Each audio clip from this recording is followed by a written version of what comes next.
बहुजन समाज के स्वयंभू नेताओं ने फूले अम्बेडकर आंदोलन को आज चौराहे पर लाकर खड़ा कर दिया है। ये मायावती जी ने एक ऐसी चटनी चटा दी थी, शहद चटा के, सारे वर्ग शासक बन जाओ, शासक बन जाओ, शासक बन जाओ। अरे भैया, पूरे देश को प्रधानमंत्री बनाने आए हो क्या? अब हर व्यक्ति जो है, जो 2 दिन आता है, एक किसी आंदोलन में जाता है, अगले दिन वो पार्लियामेंट की टिकट मांग रहा, कोई एमएलए की टिकट मांग रहा, तो सबको नेता बनाने का एक जो ख्वाब सजा दिया है ना, ये मैं समझता हूं कहीं ना कहीं इस आंदोलन में बाधा है। सब क्लासिफिकेशन की बात आई तो बहुत लोगों के चेहरे से मुखौटे उठे। आज का विषय जैसा कि विषय बहुत जबरदस्त वीर सिंह साहब ने रखा कि बहुजन समाज के स्वयंभू नेताओं ने फूले अम्बेडकर आंदोलन को आज चौराहे पर लाकर खड़ा कर दिया है और इसे कैसे आगे बढ़ाया जाए। तो इसकी शुरुआत तो वीर सिंह साहब आपने खुद ही, मैं समझता हूं, पिछले साल 2024 में कर दी थी, जब हमने छोटे छोटे तमाम संगठनों को मिलाकर एक संगठन को तैयार किया और सब एक अम्ब्रेला के नीचे आकर अपने द्वेष भूलकर, अपनी आपसी मनमुटाव भूलकर, अपनी रंजिशें भूलकर, अपना ईगो अहंकार छोड़कर सब आपके साथ एक मंच पर आकर इकट्ठे हुए। और इतनी पावरफुल प्रचारकों की जो संस्था यानी आरएसएस, उसने जबरदस्त एक माहौल तैयार किया हुआ था। वो कह रहे थे, आरएसएस के प्रमुख कह रहे थे भागवत साहब की 400 सीटें पार कर दो, हम संविधान ले आएंगे। अरुण गोविल जो राम की भूमिका में आते थे, वो कह रहे थे मेरठ से जो एमपी है अभी, कि हम 400 सीटें आ जाने दो, हम संविधान बदल देंगे। वहां पर राजस्थान से एक वो लेडी थी, वो भी एमपी लड़ रही थी भाजपा की, लल्लू सिंह एक एमपी लड़ रहे थे। तमाम इनके जितने नेता थे बार बार कह रहे थे। और उस वक्त हम सब लोगों ने, जागरूक लोगों ने, जो बाबा साहब के सिपाही थे, अनुयायी थे और संविधान के रक्षक थे, सबने तय किया कि निकलते हैं। और छोटे छोटे प्रयासों से मैं समझता हूं कि एक बड़ा माहौल बना। सैकड़ों मीटिंग हुई और पॉलिटिकल पार्टीज ने मीटिंग की, और उसके बाद हुआ यह कि जो सरकार 400 पार करने का दावा कर रही थी, वो सरकार पूर्ण बहुमत में 275 पर भी नहीं आ पाई। और आज अगर 20 सीटें थोड़ी और ताकत लग जाती, 20 सीटें अगर ना हो, तो आज भारतीय जनता पार्टी की सरकार, नरेंद्र मोदी की सरकार में ना हो, विपक्ष में आ जाए।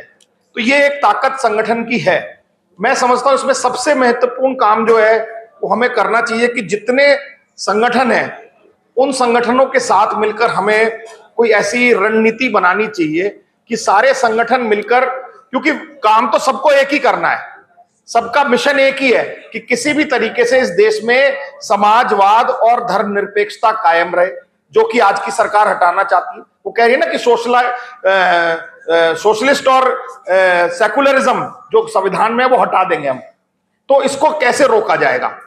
इस सब तमाम मुद्दे जितने हैं, इनके लिए मैं समझता हूं कि संगठन जैसा आपका बीएसएनएस है, ऐसे बीएसएनएस जैसे बहुत सारे संगठन जो काम कर रहे हैं, उनका एक अम्ब्रेला बनाकर मैं समझता हूं इस पर काम हमें करने की आवश्यकता है।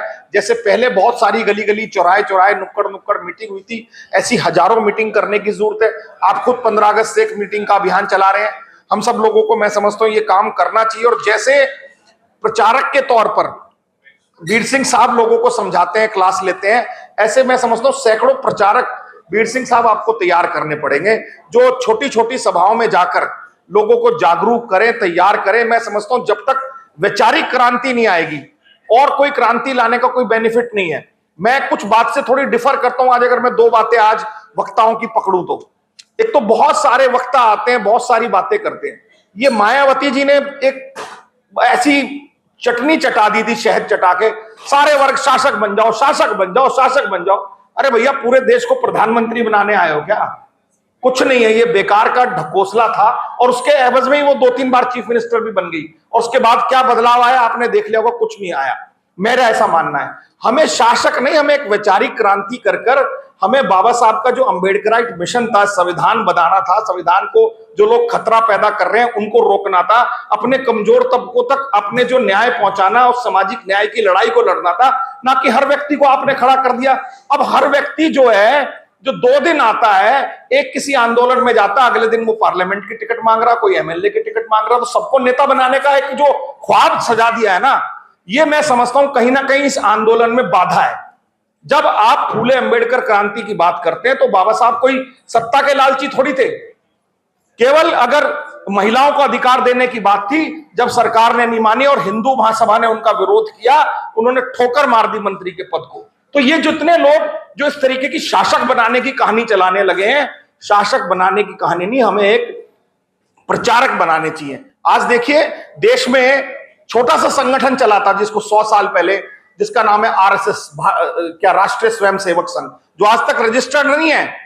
उसने हजारों नहीं लाखों प्रचारक अपने बनाकर, और आज देखो अपनी भारतीय जनता पार्टी की सरकार बना दी और कई हजार करोड़ का दफ्तर बना दिया। ना संगठन रजिस्टर्ड है, आपका तो रजिस्टर्ड संगठन है ना, पाई पाई का हिसाब गवर्नमेंट लेती है, उसका कोई संगठन का हिसाब भी नहीं ले रहा। कई हजारों करोड़ रुपए का दफ्तर तैयार है और उनके प्रचारकों के आने जाने की व्यवस्था, खाने पीने की व्यवस्था, रहने की व्यवस्था सब लोग कर रहे हैं। पैसा कहां से आ रहा है? तो ये समझिए कि हमें, मैं समझता हूं, प्रचारक बनाना हमारा सबसे बड़ा लक्ष्य होना चाहिए, तभी इस आंदोलन को हम और आगे बढ़ा सकते हैं। एक सासी साहब की बात से मैं थोड़ा सा इत्तेफाक नहीं रखता हूं, आप मेरे बड़े भाई हैं। सासी साहब ने सब क्लासिफिकेशन के बारे में बात रखी यहां पर, लेकिन मैं एक बात कहना चाहता हूं। सासी साहब 20 साल पहले सब लगभग कई राज्यों में, आंध्रा में, बिहार में, पंजाब में, हरियाणा में 31 साल लगभग सब क्लासिफिकेशन का ये लागू था। और उसके उदाहरण भी अगर मैं आपको बताऊं, कई लोग जो कहते हैं ना, ये आपने भी शायद अपने इसमें पर्चे में लिखा है, जब ये सब क्लासिफिकेशन की बात आई तो बहुत लोगों के चेहरे से मुखौटे उठे। जो लोग अपने को दम भरते थे कि पूरा दलित समाज है, कि हम आपके भाई हैं, उन लोगों का हृदय हमने देखा है।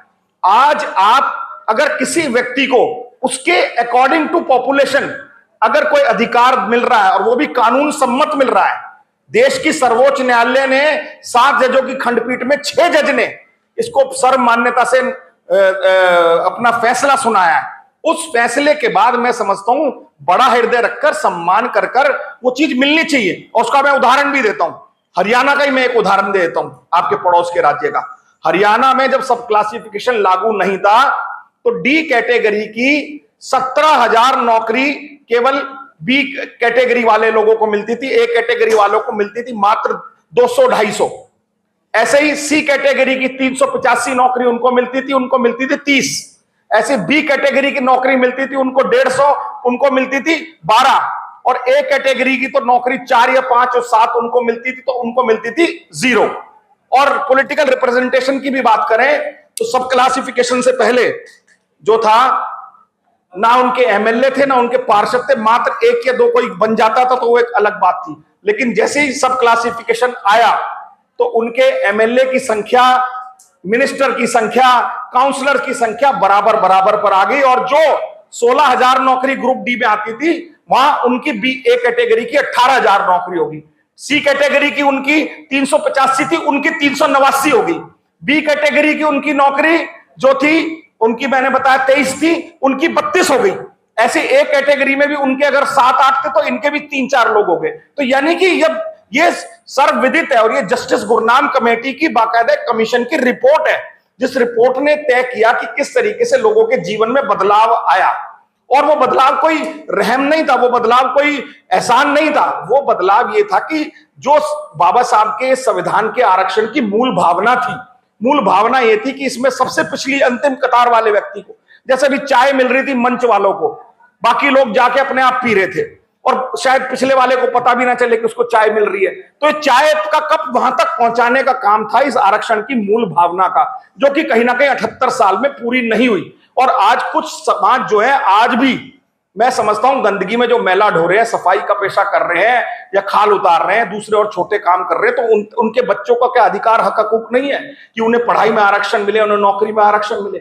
और माफ कीजिएगा, ये आरक्षण की जो आरक्षण सरकारें दे रही हैं, ये कहीं ना कहीं उन्हीं लोगों की वजह से मिल रहा है जो लोग आज सीवर के गटर में जा रहे हैं। उन्हीं की फोटो दिखा दिखाकर पूरे यूएन में और सरकार इसको, आरक्षण को 10 साल के लिए आगे बढ़ा रही है। जितने बड़े बड़े लोग हैं उनका कोई रिकॉर्ड नहीं रख रहा है। मैं तो सिर्फ ये कहना चाहता हूं कि वर्गीकरण के मुद्दे पर जब सर्वोच्च न्यायालय की खंडपीठ में रिव्यू पिटिशन भी खारिज हो गई है, उसके बाद अगर कोई इस बात को कहता, तो मैं समझता हूं वो बाबा साहब के संविधान को चैलेंज कर रहा है। संवैधानिक रूप से संवैधानिक पीठ ने अगर ये बात तय कर दी है कि ये वर्गीकरण होना चाहिए और ये लागू होना चाहिए, बल्कि इनफैक्ट 1 अगस्त 2024 को ये फैसला आया था और आज 1 अगस्त 2025 के बाद भी बहुत सी सरकारों ने नहीं किया, और विशेष रूप से भारतीय जनता पार्टी की सरकार ने नहीं किया है। भारतीय जनता पार्टी की सरकार तो नहीं चाह रही कि सबसे कमजोर तबके तक ये लाभ पहुंचे।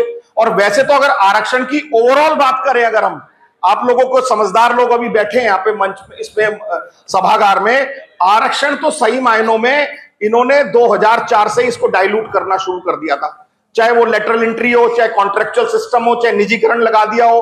तो इसके बावजूद भी फिर भी जितनी अगर कोई नौकरियां हैं उनमें अगर, या किसी और पॉलिटिकल रिप्रेजेंटेशन में अगर वो मिल सा है, तो मैं समझता हूं, मेरा ऐसा मत है कि वो संविधान के अनुरूप कोर्ट के आदेश के माध्यम से मिलना चाहिए।